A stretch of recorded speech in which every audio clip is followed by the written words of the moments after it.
Hey guys, Farrell here. This is going to be a quick video just talking about the last 6 months I've spent with my Leica Q. Alright, let's get into it.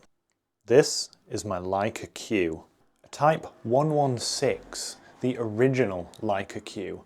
Now, I did a video of my first impressions. This is going to be 6 months later, having spent quite a lot of time using this in both professional environments and as an everyday carry for adventures on my own and with my wife. There's a few things that I've got to touch on with this camera in particular. I'll make it as quick as I can. Firstly, I do still absolutely love the handling of this camera. I love the use of the manual focus, and the autofocus is mainly fine. Now, for single point autofocus, it's absolutely fantastic. For continuous focus, not particularly great. It is surprisingly good with the face detection mode, I have found, and I've found that to be really quite reliable. I actually have that programmed to the function button on the back of the camera to change through my focus modes very quickly. However, a lot of the time I will just rely on the manual focus because, again, I like that it punches in. It's one-to-one with the feel, and it's one of the selling points of this camera. The lens is obviously absolutely fantastic. You can see from the images that I'm putting here, it has a really good amount of separation and pop, and I do absolutely love this lens. And you have to love this lens because that's the one mounted to the camera and you can't change it.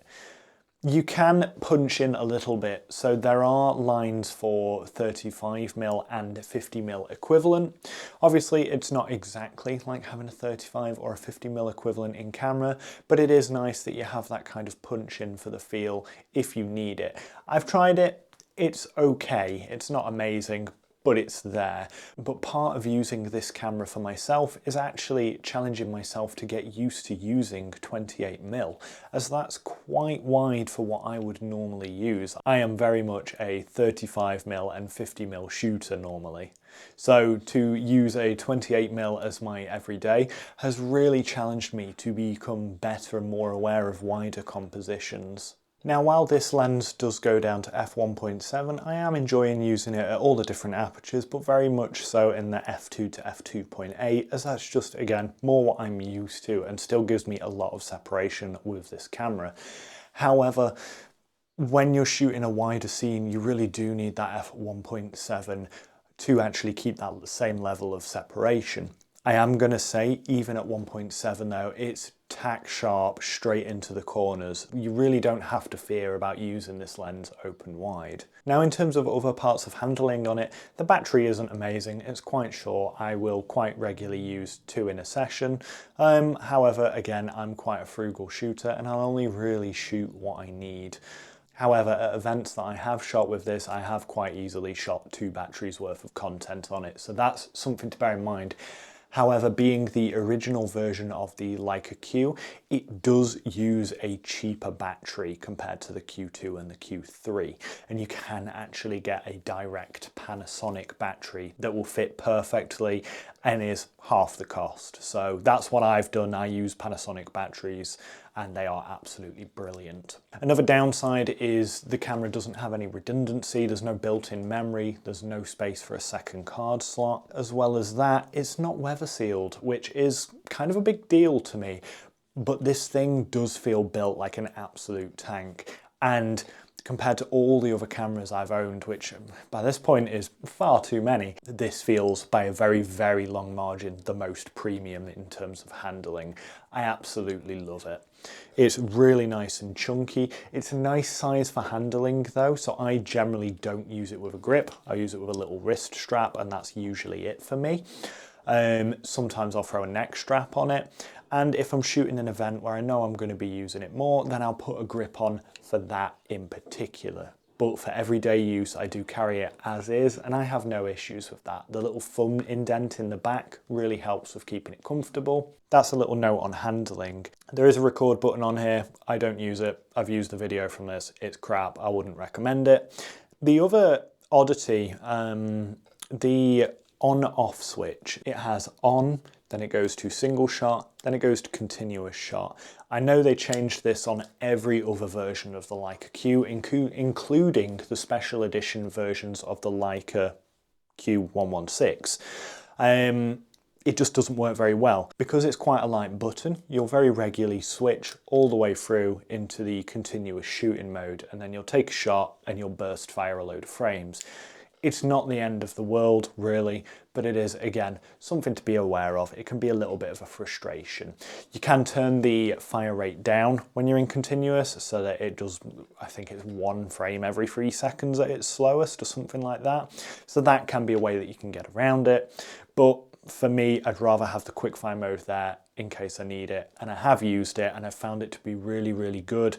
Like at graduation shows where people are throwing their hats in the air and stuff like that. It's fantastic for that kind of thing. I love the shutter wheel on this camera. It goes all the way around with no physical stop, so you can go either way. And most of the time, you know, I'm trying to shoot at 1/25 and above. However, I will regularly shoot it in auto, and I'm really happy with the results there. I do shoot ISO predominantly in auto ISO unless I'm in a very specific environment, in which case I'll set my ISO, and I do like having a dedicated ISO button on there. Again, this stripped down kind of control scheme works very, very well for me. It's not for everyone, I do appreciate that. But for me specifically, I really get along very well with that. But yeah, ISO, routinely I will have it on ISO auto, happily going up to ISO 6400.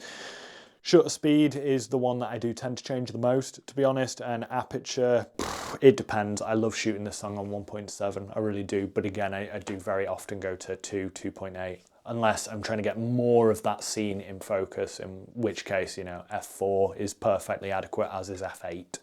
At f8, absolutely everything is razor sharp, so it's a good little camera like that. I do have one really annoying thing. The exposure compensation dial could be a lot better, so I prefer how Fuji do this, where you have 3 stops either way and 0 in the middle.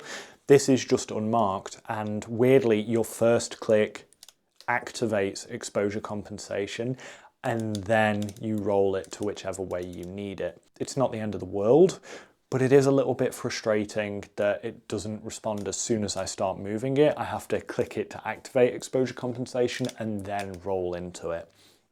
Again, it's just another little step you've got to consider. But when you're trying to change your exposure compensation anyway, it's really not the end of the world. So it does have normal strap lugs. This doesn't sound like a big deal, but I also have an XE4, so I've gained a whole new appreciation for these and how much easier it is to get the kind of straps that I enjoy on a camera. So yeah, camera manufacturers, normal ash strap lugs, these sexy boys, just use them.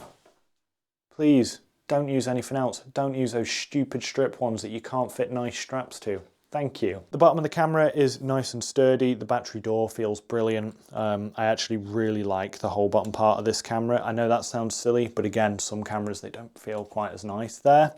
And the EVF, the last physical thing I need to touch on this camera, the EVF is absolutely brilliant. 3.6 million dot, if I remember, so equivalent to that of my XT4, sorry.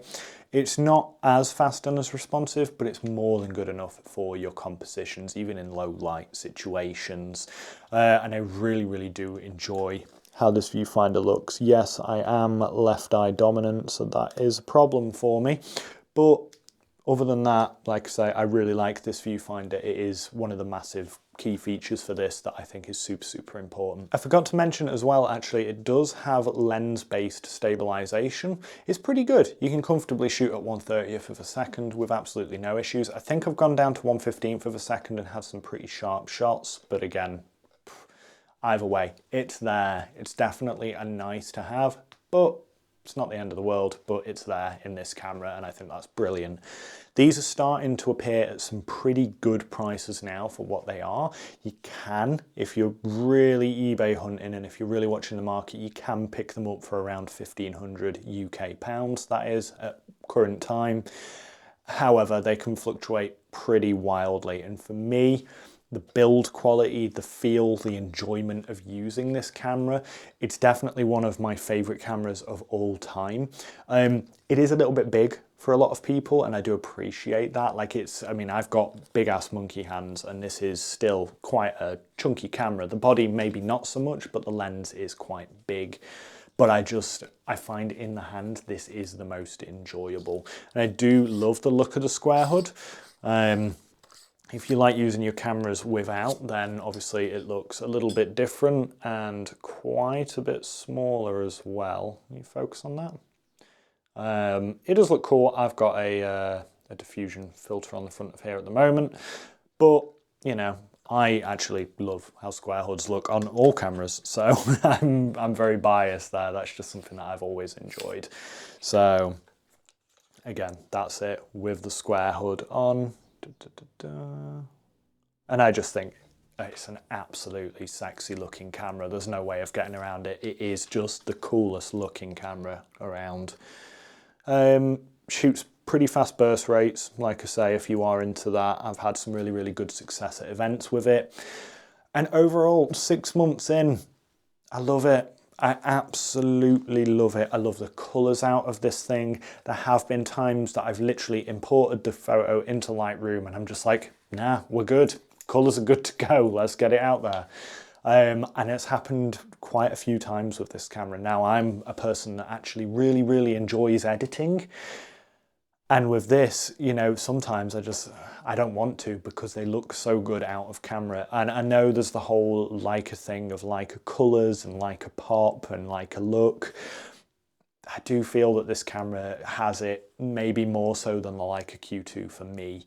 The Leica Q2 is a lot more contrasty and I don't like the skin tones quite as much, and I definitely don't like the low light performance as much. But again, the Leica Q2 has features that I would prefer.